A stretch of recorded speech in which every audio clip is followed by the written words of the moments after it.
You probably think a nice home needs more stuff, more furniture, more decorations, more things to make it feel full and lived in. But walk into a traditional Japanese home and count what's missing.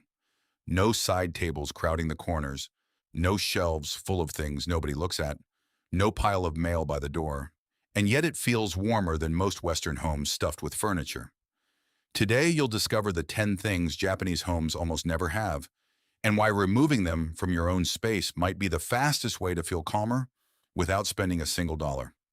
Stay until the end, because number 7 quietly works against almost every homeowner in the West. Most people believe it's helping them stay organized. In reality, it's the exact reason clutter never goes away. First, the one hiding in plain sight in almost every living room. Number 1. Too much furniture. Picture this. A couple moves into a new apartment.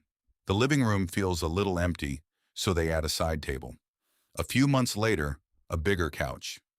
Then a shelf, just because that wall looked bare.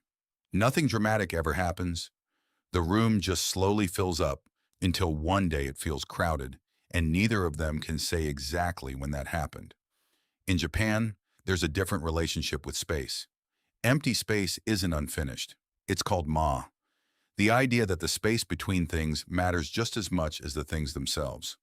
A traditional Japanese room might have a low table, a cushion, and nothing else, and it still feels complete. Your brain processes every object in a room, even ones you're not looking at directly. Fewer objects means less for your mind to manage in the background. So before adding anything new to a room, try asking one question. Does this need to be here, or am I just filling space? Furniture is the obvious one. Number 2 is something almost nobody thinks to check, and it's sitting behind your desk right now. Number 2, visible cords and cables. A man works from home every day, sitting 3 feet from a nest of charging cables and power strips tangled behind his monitor. He stops seeing it, but every time a guest visits, they glance at it first, before anything else in the room. In many Japanese homes, cords are hidden, tucked behind cabinets, run through furniture, kept completely out of sight. The issue isn't size, it's irregularity. A neat stack of books feels fine even if it's tall. A tangle of cords feels wrong even if it's small, because irregular shapes read as unfinished tasks rather than settled ones. A cheap cable clip or a small basket behind your desk removes that visual noise instantly. Small changes like this rarely feel important in the moment. Wait until number 5, though.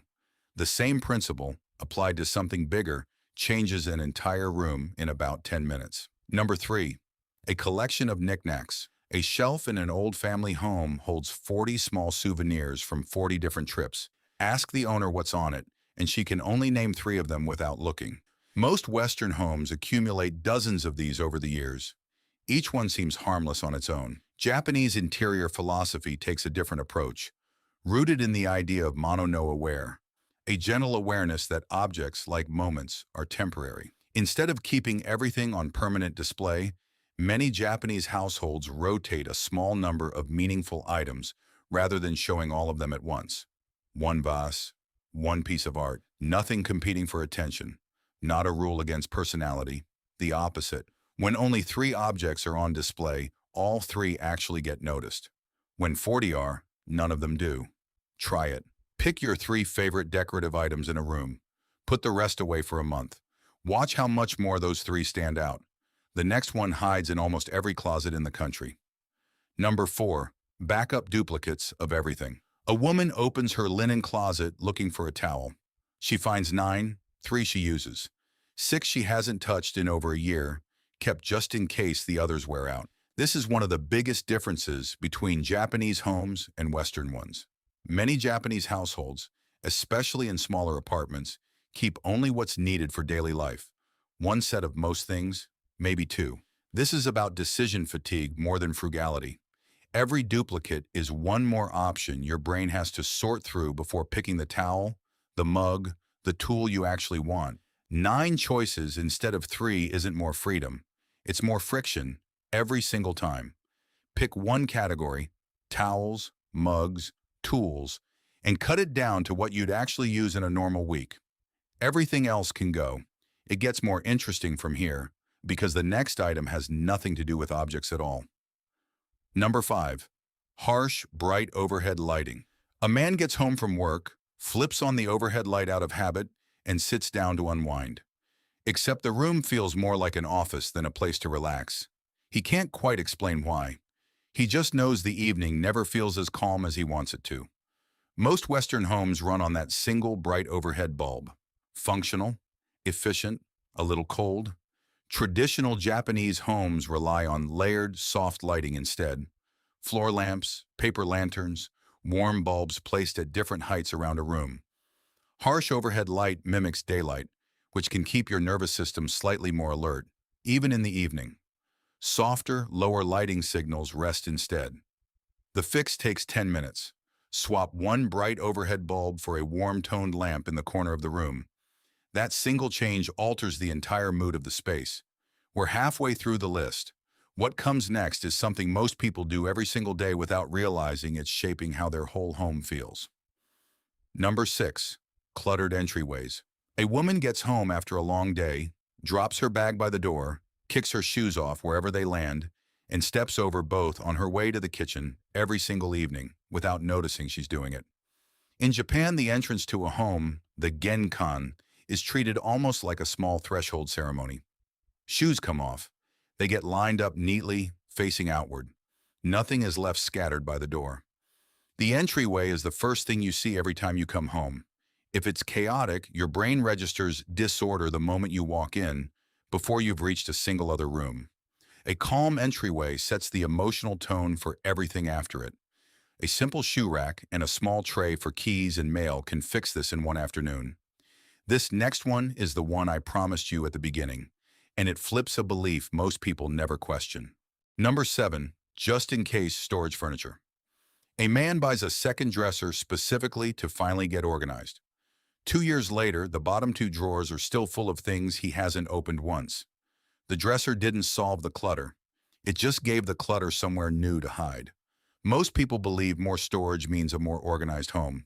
So they buy bigger dressers, extra shelving units, more bins and baskets, convinced they're finally getting things under control. But more storage space usually creates more clutter, not less. When you have endless room to hide things, you never actually deal with them. Japanese homes, especially smaller apartments, often work with the opposite philosophy. Limited storage forces a decision. If something new comes in, something old has to leave. Think about your own home for a second. Is there a drawer, a closet, or a garage shelf you haven't fully looked through in over a year? That's not evidence you need more storage. That's evidence the storage you already have is doing the hiding for you. Before buying anything new to organize your things, try living with less storage instead. You'll be forced to actually deal with what you own, rather than bearing it. We're in the final stretch now, and the next one explains something your eyes have been doing without permission. Number 8. Loud, busy patterns. A living room with a striped rug, a floral couch, and patterned curtains might look cozy in a catalog. In person, your eyes never fully land anywhere. They keep moving from one competing pattern to the next, without ever settling. Japanese interiors favor neutral tones, wood, white, soft beige, muted green, with pattern used sparingly, almost like punctuation instead of the whole sentence. Busy visuals require more processing from your brain, even when you're not consciously studying them. A room full of competing patterns is a room your eyes never fully rest in, which means neither does your mind. Choose one dominant pattern per room, if any, and let everything else stay neutral around it. Take a second and picture your own living room. How many patterns are actually competing for attention right now?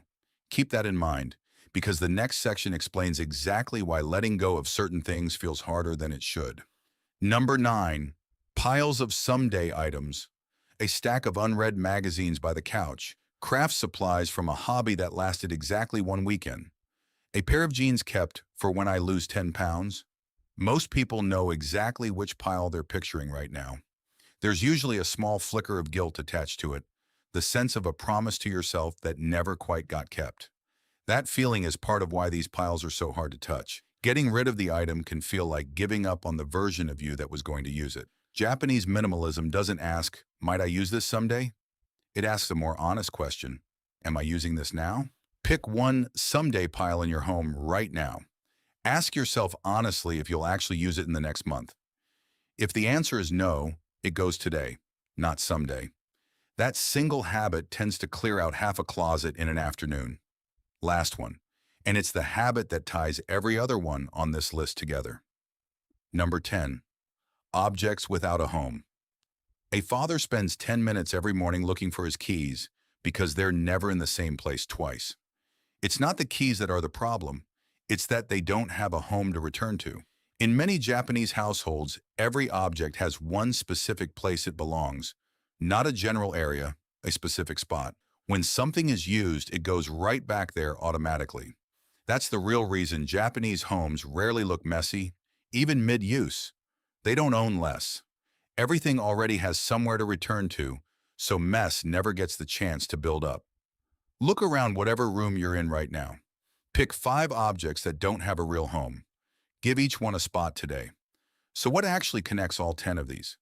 It was never really about furniture, cords, or storage bins. Every item on this list comes back to one idea. The fewer decisions your space demands from you, the calmer it feels to live in. A home that constantly asks, "Where does this go?" Or, "Do I need this?" keeps your mind quietly working, even when you're supposed to be relaxing. A home that already has an answer for everything lets your mind finally rest. Try just one of these 10 today. Not all of them, just one. Notice how different that single space feels by tonight. Which one are you starting with? Let me know in the comments. If this changed how you look at your own space, the like button helps more people find it, and I'll see you in the next video.